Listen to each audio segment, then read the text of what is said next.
Now that we are very much aware of how we can include CSS in our HTML files, let us now make ourselves abreast with certain features that are exclusive to CSS instructions. The first one is that rules can be applied to elements by targeting the element selected.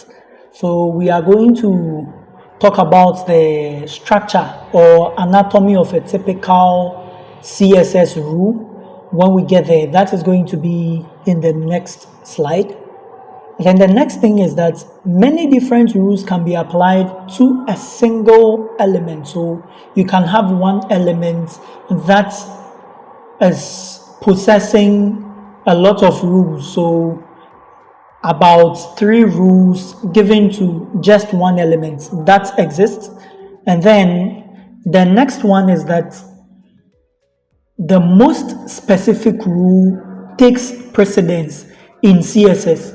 So see in the cascading style sheet, basically, or the term cascading basically tells us about the logic that the browser uses to determine which CSS rule is the most important, and especially this happens in cases where we have 2 or more rules.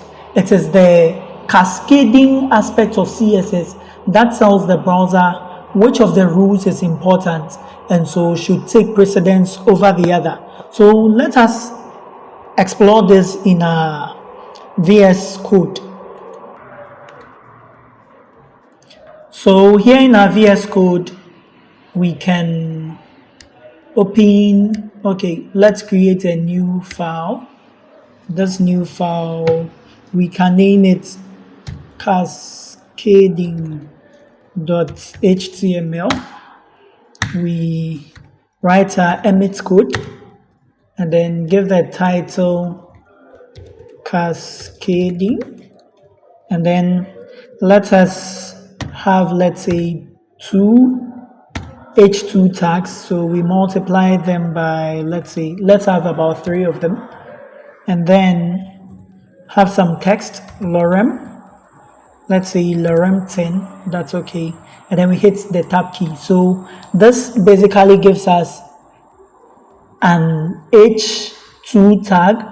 We multiply the h2 by 3, so we get 3 h2 tags, and then each of them is filled with text that have 10 words. So that is basically the lorem 10. So we hit the tab key, and then that's all. Let us inspect it on our live server to see if everything is working fine. Okay, so everything is cool now. Let us now, so just as we know we can include, so let's create a new file called cascading.css. So we know how to include this file. So let's come this way. So AI is even suggesting that for us. So we hit that, and then, but that is not style.css we want. We rather want cascading.css. So that is working. Let us now write a rule and see if it's working. So h2, and then give it a color of, let's say, red, and then put a semicolon and see if it's working. Okay, so already we can see that this thing is really working very fine. So that is an external CSS. Now let us try. So let's close this and that. Okay, let's see if we can, yeah, this is okay, and then that comes. So let us now include an, okay, let me close the file tree. You know how to close the file tree by now. Now let me come this way and target the same h2 element. So you can see from here that we have targeted the h2 element and given it a color of red. Let us come down here. So after this link element, we come down here and then write our style, and then within the style We have the H2, and then we give it a color.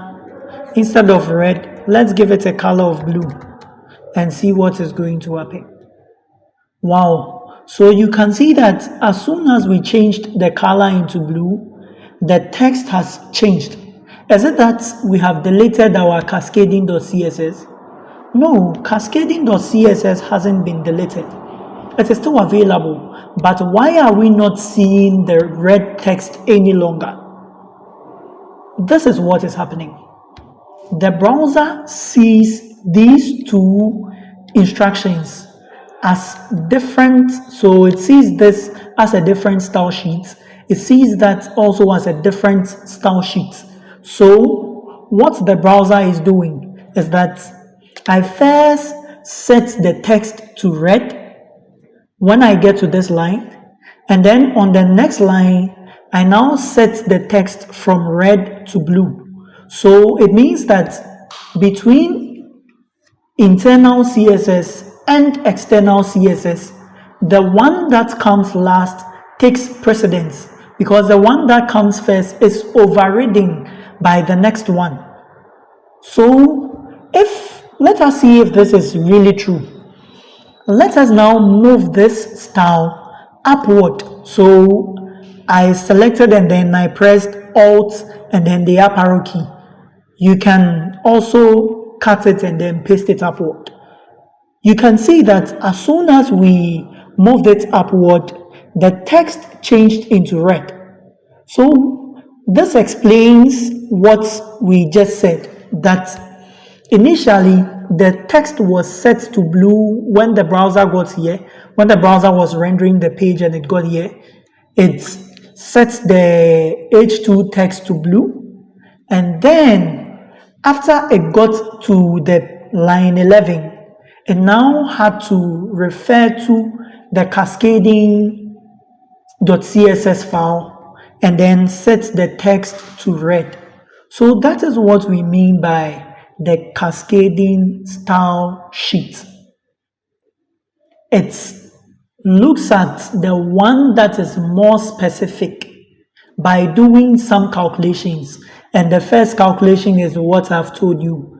It looks at the one that comes last and then assigns whatever instructions there is to that element we have targeted. Now let us delete these two. I want to show you something, so let's delete these two. Good. So our two different style sheets are working. Let us now also include an inline CSS instruction and see what is going to happen. So you know that you add the style as an attribute, and then let us make the color. But by the way, I think you have noted that here we don't spell color COLOUR. That is going to be wrong. So you see, as soon as I made the color U, it has been underlined. Let me make this one U and see what is going to happen. You see, as soon as I made it U, the instruction has disappeared. The red color has left. This is because CSS uses the American style. So with a lot of spellings, you would have to stick to the American way instead of the British. So that is one thing I wanted you to be aware of. So now let us come back. So this is working perfectly. Now let us change this color into green. Wow, what is happening? We have three different style sheet instructions. The first one is blue, the next one is red, and then the last one is green. So what is happening here is that, yes, we made the text blue at this point. When it gets to line 12, we change it into red, and when we got to line 15, we changed it into the green text. What will happen if this has been brought here? So let us bring this down here and see if something different is going to happen. No, looks like nothing different is happening. You know, initially we said that the one that is applied last takes precedence. And so since this cascading.css link has been applied last, is applying on the line 16, why is this thing not changing from green to red? This is due to something we call specificity in CSS. We call it specificity. So specificity basically tells us which rule set is specifically referring to an element. So here, an inline CSS has a higher specificity than even internal and external CSS. And that is why we see it being able to override the two style sheets that have been set already. We would consider specificity more as we move on with the course.